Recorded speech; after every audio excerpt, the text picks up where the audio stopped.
big guest, monster guest. Sean Evans is here, and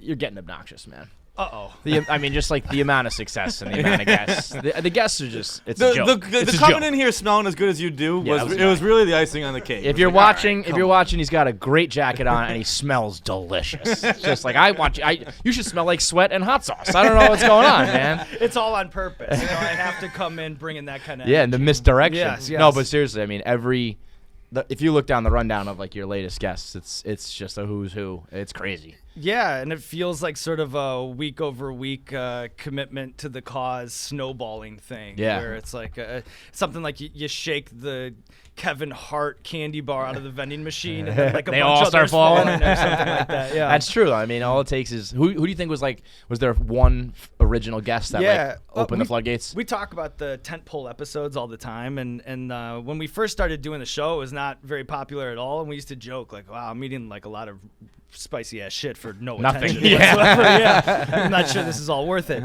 But then the first episode that was like millions of views, like on the front page of Reddit, sort of wake up the next morning, what the hell happened sort of thing, was the Key and Peele episode, which is like fairly early on. And then the thing that we found most encouraging is that whenever we'd have some sort of big hit, you'd see the sort of all boats lift, like everybody, all the views start going up. So I'm like, we have like that binge show, like we have that very bingeable show. So that's good. Oh yeah, I mean, I feel like you can go down a Hot Ones rabbit hole real fast. Yeah, with exactly. The suggested for Yeah. So when we were like, okay, well, if like the people in the tent like the show, then all we need is more people in the tent because they'll stick around week over week. I mean, I'm almost surprised to hear in the beginning it was kind of a grind because it is just it's like a cheat code almost. It's like you're doing like an interview, but you just add this food element, which is big, and then the extra level of like it's a contest with the hotness, because I feel like they've always worn that as like a badge of honor, like how hot can you take, and it makes perfect sense to me why it is what it is. Yeah, I think there are a bunch of ingredients that kind of work for it. We do try to be as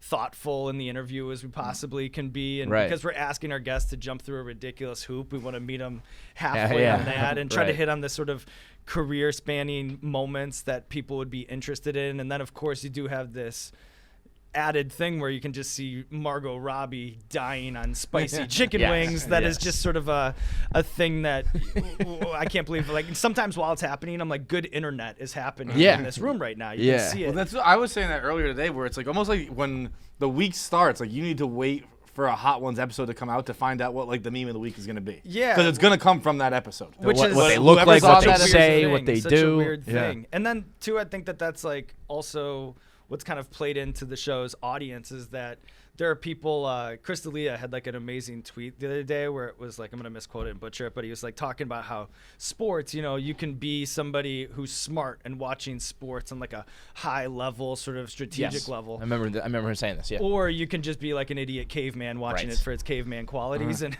Hot Ones kind of has That's that the perfect place where, to live. Yeah, exactly. So there would be people who are watching it solely based to see like, how is this celebrity going to react to hot sauce based on other celebrities? They just want to see him scream, spit in buckets. And then there's some people who are like interested in like the finer notes of like Saturday Night Live BTS or something. Yeah. You get it all. Do you think the wings itself, I think, play a huge part in that? Just because it's like people, I think if you have someone doing at least one other thing, they forget they're on a show. Yeah. Where it's like, so it ends up being just like talking to friends rather than like, I'm on a talk show right now. It's like, I'm eating wings with my buddy at the bar. Yeah. And we'll get something out of me that I probably wouldn't share usually. And that was an unintended consequence. Like we wanted something that would take somebody out of their PR-driven flight pattern. Right. Like we wanted something the generic that was, robotic answers. Exactly. We needed something disruptive. But it's funny that you said that because one time I was doing this like e-news thing and they're just being kind of goofy where it's like you put an ice cube in your mouth to answer the questions. Mm-hmm. And I actually felt that it was very comfortable to do because I'm like,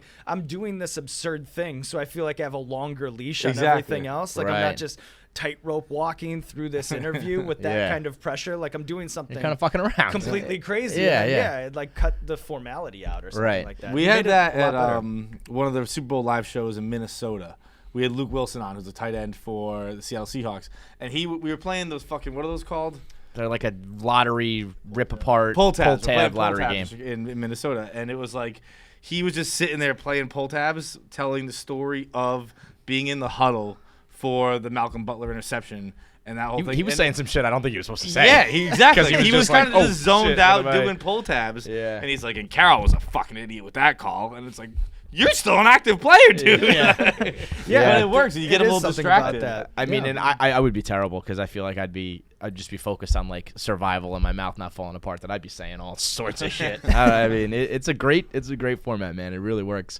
I was just watching YG, which was just classic. I mean, that was insane. In the vault. It was one of the more like impressive things, period, I've ever seen. And that's what I think is amazing too, is because it's a rapper will have to put on that hard facade, Yeah. So you'll see episodes where the wings kind of break that, and then even to whether it's like a professional wrestler or a football player, You're supposed to be a tough guy. Yeah, and it's funny too to sit across from him and kind of see. Like you see very much when it's an athlete, them like looking you in the eyes, and you can see the one more rep. Yeah. Like one more wing. You can kind of see that in them, or Natalie Portman or Halle Berry. Like I remember Natalie Portman being like, you son of a bitch. like What a jerk. I'm here to be brave. Like she was like Yeah. in character. Right, And right. you could see that, and like I kind of like giggled when she said that, but I was like, oh, she's not joking at all. They go to a different place. In her, exactly. Yeah. So it's kind of funny to see that from the other side of the table too. I think it was the Shy app. I saw Shia was pushing you.